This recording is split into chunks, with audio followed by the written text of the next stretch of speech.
और सामने आ रही है और क्या एक्शन लगातार जारी है।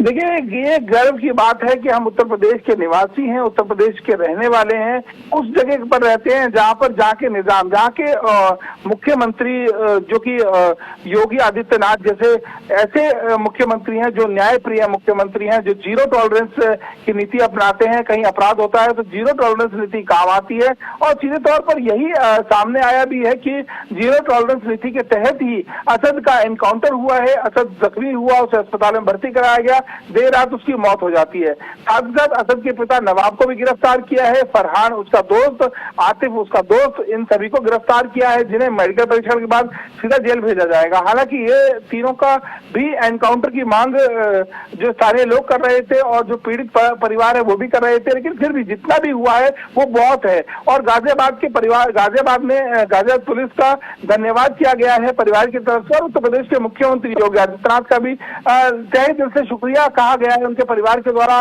5 लाख की एक धनराशि दी गई है। कुल मिलाकर जिस तरीके से सूर्या अपने घर से चला गया है, सूर्या की देहांत हो गया है, तो वो दुख तो कोई पूरा नहीं कर सकता, लेकिन फिर भी कहीं ना कहीं असद का एनकाउंटर होना, उसके पिता की गिरफ्तारी, उसके दोस्तों की गिरफ्तारी और उसका एक जो दोस्त है वो जो फरार हो गया था एनकाउंटर से, उसको भी जल्द गिरफ्तार करने की बात कही गई है। हालांकि जिस तरीके से असद का एनकाउंटर हुआ है उसे न्याय मिला है पीड़ित परिवार को। पीड़ित परिवार इस बात को लेकर काफी खुश है। जी, बाइक से आ रहा था, जो इसका दोस्त था वो भी देखिए फरार बताया जा रहा है। अब तक पुलिस क्या लगता है कितना जल्दी पहुंच सकती है उस आरोपी के पास तक?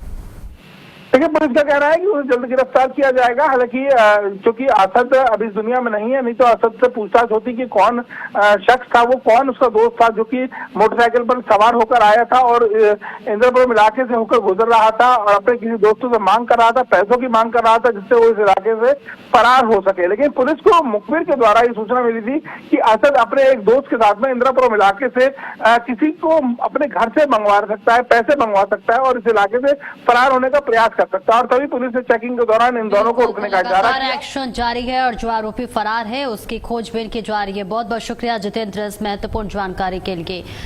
तो ये बड़ी जानकारी, अहम जानकारी आप तक पहुंचा रहे हैं, जहां सूर्या की मां ने सीएम योगी का धन्यवाद अदा किया है।